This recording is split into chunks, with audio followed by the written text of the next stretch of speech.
Hello student, social भी सविता में आपका स्वागत है। आज हम 10th क्लास के अर्थशास्त्र के जो चैप्टर 2 है, भारतीय अर्थव्यवस्था के क्षेत्रक है, उसके एनसीईआरटी बेस्ड हम क्वेश्चन आंसर कर रहे हैं। और बहुत सारे बच्चे एनसीईआरटी के क्वेश्चन नहीं कर पाते हैं, इसलिए एग्ज़ाम के लिए बहुत ही हेल्पफुल है। तो हम चाहते हैं कि आपके हेल्प हो और आप अपने एग्ज़ाम में बहुत अच्छे नंबर लेकर आएँ। तो इसलिए वीडियो को पूरा देखिएगा। और चलिए हम अपना प्रश्न शुरू करते हैं, ज़्यादा टाइम नहीं लेते हैं। और हमने इसका फर्स्ट चैप्टर जो था विकास, उसका क्वेश्चन आंसर करा दिए हैं और डिस्क्रिप्शन में इसका लिंक है। चलिए हमारा पहला प्रश्न है, निम्नलिखित प्रश्नों का उत्तर दीजिए। ध्यान देखिए, कोष्टक में दिए गए सही विकल्प का प्रयोग करके रिक्त स्थानों की पूर्ति कीजिए। तो यहाँ पे दिया हुआ है, आप देख सकते हैं कि हुई है, नहीं हुई है। तो यहाँ पे लगा करके आपको इसको वाक्य को पूरा करना है कि सेवा क्षेत्र में रोजगार के उत्पादन के समान अनुपात में वृद्धि, तो इसमें नहीं हुई है, ये होगा। और खा है कि क्षेत्र के श्रमिक वस्तुओं का उत्पादन नहीं करते हैं, तो इसमें कौन सा आएगा? कृषि आएगा, यहाँ पे कृषि आएगा। और अगला ग है कि क्षेत्र खाली स्थान, क्षेत्र के अधिकांशतः श्रमिकों को रोजगार सुरक्षा प्रदान होती है, तो इसका संगठित क्षेत्र आएगा। और अगला है कि भारत में खाली स्थान संख्या में श्रमिक असंगठित क्षेत्र में काम करते हैं, तो देखिए यहाँ बड़ी या छोटी, तो बड़ी आएगा, यहाँ पे बड़ी आएगा। और अगला है कपास एक खाली स्थान उत्पादक और कपड़ा एक खाली स्थान उत्पादक है, तो यहाँ देख सकते हैं कि प्राकृतिक या निर्मित। तो यहाँ पे देख सकते हैं कि किसमें प्राकृतिक, तो एक में यहाँ पे प्राकृतिक आएगा, कपास एक प्राकृतिक उत्पादक, और यहाँ निर्मित आएगा आपका। और अब चाह देखिए प्राथमिक द्वितीय और तृतीय क्षेत्र की गतिविधियाँ, तो यहाँ देख सकते हैं स्वतंत्र परस्पर निर्भर, तो परस्पर निर्भर हो जाएगा और ये दोनों हो जाएगा इसमें। तो यहाँ नीचे आप आंसर भी देख सकते हैं कि यहाँ नीचे आपका आंसर भी दिया हुआ है और ऊपर ये क्वेश्चन है। चलिए हम अब आगे देखते हैं। यहाँ पे हमारा सही और गलत का चयन कीजिए, उत्तर दीजिए। देखिए हमारा ये सही और गलत का है।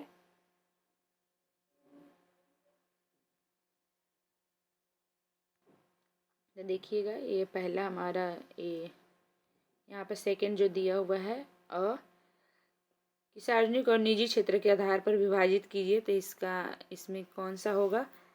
तो इसमें ग होगा, यहाँ पे देखिए ग होगा,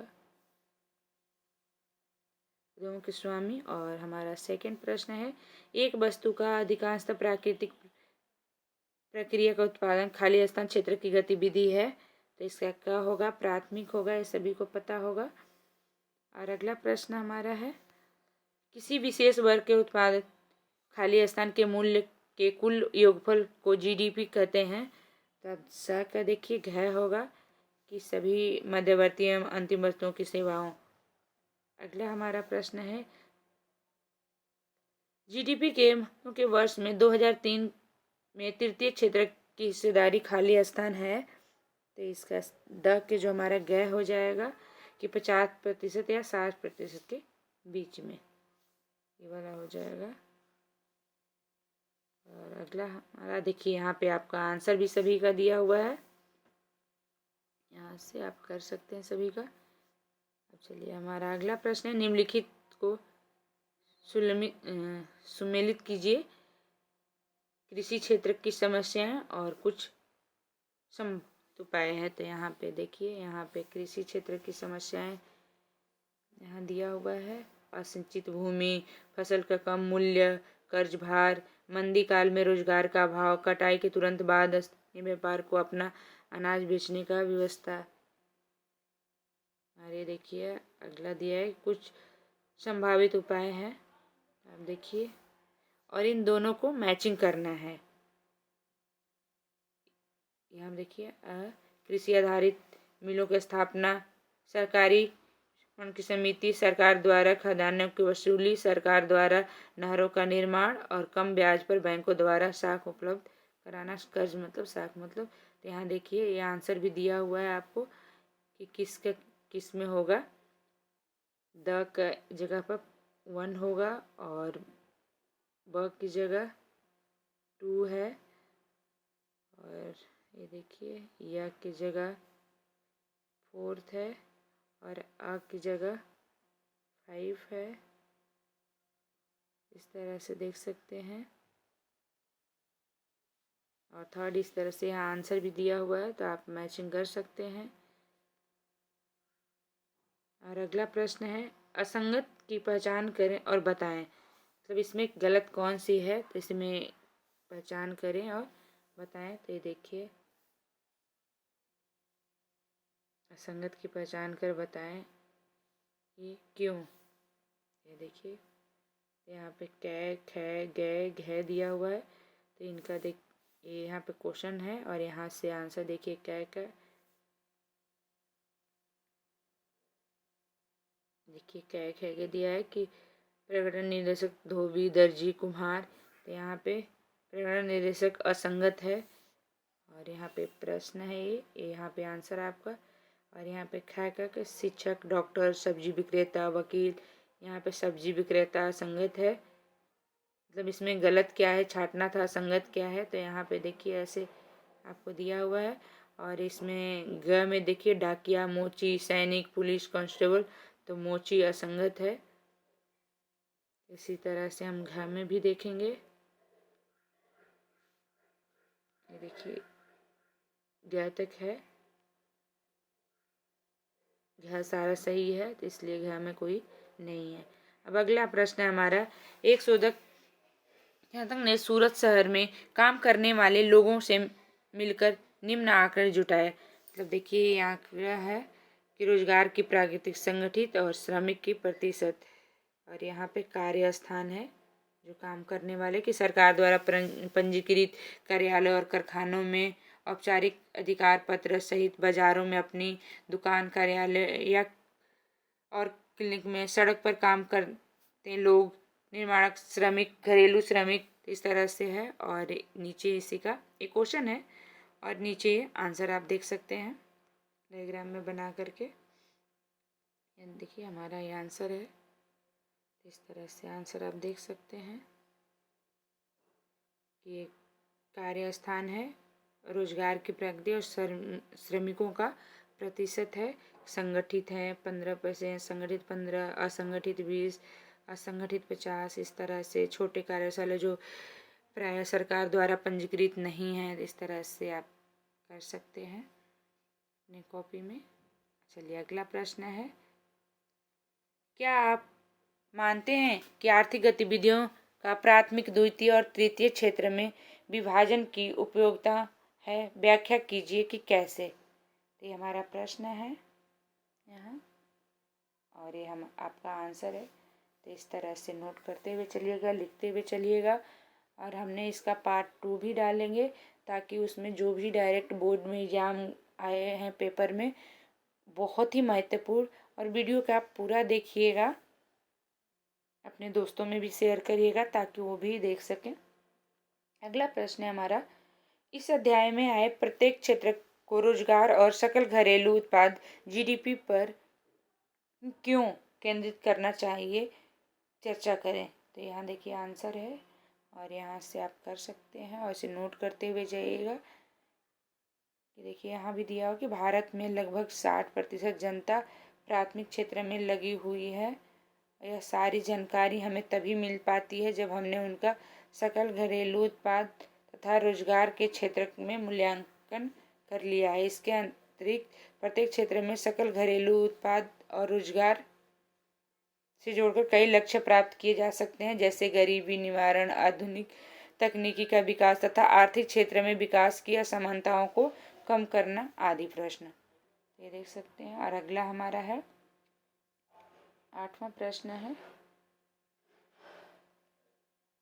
जीविका के लिए काम करने वाले अपने आसपास के सभी कार्य के लिए लंबी सूची बनाएं जिन्हें आप किस तरीके से वर्गीकृत कर सकते हैं, अपने उत्तर की व्याख्या कीजिए। तो ये देखिए प्रश्न है यहाँ पे और नीचे आंसर है कि जीविका के लिए काम करने वाले आसपास के विषय को हम निम्नलिखित आधार पर वर्गीकृत कर सकते हैं।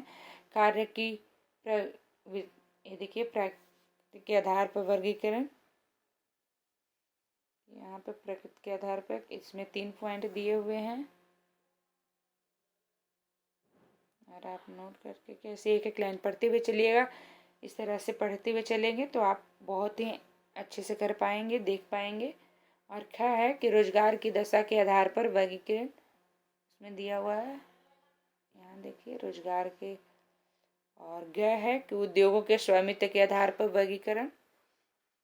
और एक लाइन पढ़ते हुए चलिएगा, इसमें देखिए 2 दिया, संगठित क्षेत्र, संगठित क्षेत्र। तो इसमें देखिए संगठित क्षेत्र, असंगठित क्षेत्र के बारे में भी दिया हुआ है। और अगला हमारा है उद्योग के स्वामित्व के आधार पर वर्गीकरण। देखिए इसका डिफिनेशन दिया गया, परिभाषाएं। फिर किसान है, सरकारी स्कूल के अध्यापक, वकील, दर्जी, धोबी, डाकिया, श्रमिक और लिपिक। इस तरह से देख सकते हैं। और देखिए प्राथमिक क्षेत्र है, तृतीय क्षेत्र संगठित सार्वजनिक क्षेत्र है, तृतीय संगठित सार्वजनिक क्षेत्र, तृतीय असंगठित सार्वजनिक क्षेत्र, तृतीय असंगठित निजी क्षेत्र है, और तृतीय संगठित सार्वजनिक क्षेत्र, तृतीय संगठित निजी क्षेत्र। ये देखिए इस तरह से। और हमारा अगला प्रश्न है कि तृतीय क्षेत्र में अन्य क्षेत्रों के विन कैसे हैं, उदाहरण व्याख्या कीजिए। देखिए प्रश्न है हमारा और यहाँ से आंसर लिखते हुए चलिएगा।